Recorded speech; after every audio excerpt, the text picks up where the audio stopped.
இந்த பொதுக்கூட்டத்திற்கு அனுமதி கேட்ட பொழுது 2 நாட்களுக்கு முன்புதான் அனுமதி வழங்கினார்கள் காவல்துறையில. அதுல ஒரு 3 பக்கம்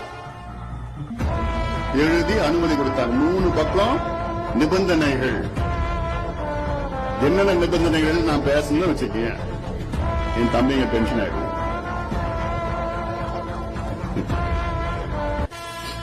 இப்படிதான் உட்காரணும், இப்படிதான் நிக்கணும், இப்படிதான் கை ஆவேசமா பேசக்கூடாது, அதை பத்தி பேசக்கூடாது, இதை பத்தி இடமும் இருக்கு. வழக்கு போறதுன்னா போட்டுட்டு போயா, அதெல்லாம் இப்படி சாதாரண, இதெல்லாம் ஒரு பிரச்சனை. என்ன வழக்கு போட போட்டுட்டு போ, பார்க்காத வழக்கா